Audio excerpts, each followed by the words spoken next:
Paula? Nay. Okay ka lang bang mag-isa dito talaga? Oo, okay lang ho ako.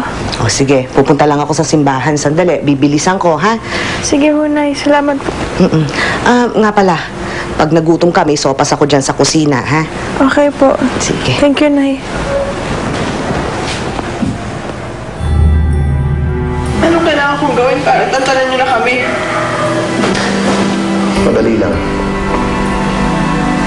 Iwan mo natitira mong pamilya. Titigilan ko sila. Basta sumama ka sa akin.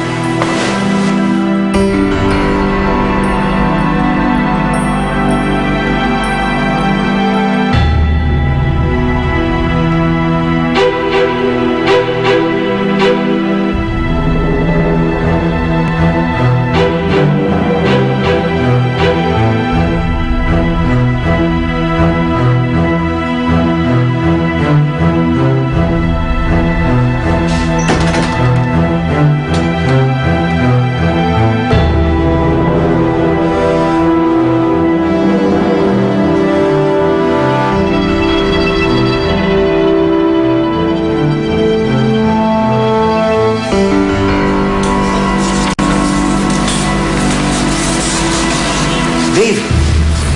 Pare, magaling ka na daw? Oo, pare. Dave, halika anak. May good news. Upo ka anak, upo ka. Now you're free. Eto na ang annulment papers na pinirmahan ni Bianca. Kung paano niya nagawa, hindi ko alam. Pero eto na. Huwag ko kayong magalit sa akin, madam. Wala ko akong ginawa kahit ano. Basta, pinirmahan niyo lang po yan eh. Ang babaeng yon, kinukutuban ako may masamang motibo. She's not that generous. Ma'am, wala akong pakialam eh. Kailangan may ipakita ko to kay Helen. Anong gagawin mo doon?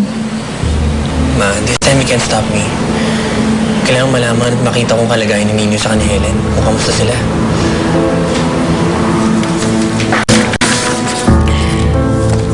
George, samahan mo ako.